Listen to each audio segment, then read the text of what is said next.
आज तक आपने सुना होगा कि इब्लीस हमेशा इंसान को इबादत से गुमराह करने की कोशिश करता है, मगर आज की यह कहानी इतनी अजीब है कि इसे सुनकर आप हैरत में पड़ जाएंगे। एक शख्स अंधेरी रात में नमाज अदा करने के लिए अपने घर से निकला। रास्ता बहुत अंधेरा था और चलते हुए उसे ठोकर लग गई। वह मुंह के बल गिर पड़ा और कीचड़ से लथपथ हो गया। गंदे कपड़े देखकर वह वापस घर लौटा, लिबास बदला और फिर से मस्जिद की ओर रवाना हुआ। अभी कुछ ही कदम चला था कि उसे दोबारा ठोकर लगी और वह फिर गिर पड़ा, मगर उसकी हिम्मत कम न हुई। वह फिर घर लौटा, कपड़े बदले और एक बार फिर मस्जिद की ओर बढ़ा। इस बार जब वह घर से बाहर निकला तो दरवाजे पर एक अजनबी खड़ा था, जिसके हाथ में एक चमकता हुआ चिराग था। अजनबी चुपचाप उसके आगे आगे मस्जिद की तरफ चल पड़ा। चिराग की रोशनी में इस बार रास्ता साफ नजर आ रहा था और वह बिना किसी मुश्किल के मस्जिद पहुंच गया। मस्जिद के दरवाजे पर वह अजनबी ठहर गया और नमाजी अंदर चला गया।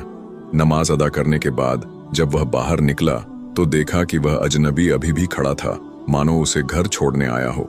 नमाजी को अजनबी पर शक हुआ और उसने उससे पूछा, आप कौन हैं? अजनबी ने जवाब दिया, मैं इब्लीस हूँ। यह सुनकर नमाजी हैरान रह गया और बोला, शैतान मुझे मस्जिद तक कैसे छोड़ने आया? तेरा काम तो लोगों को गुमराह करना है। इब्लीस हंसते हुए बोला, जब पहली बार तू गिरा तो अल्लाह ने तेरे सारे गुनाह माफ कर दिए। जब दूसरी बार गिरा तो अल्लाह ने तेरे पूरे खानदान को बख्श दिया।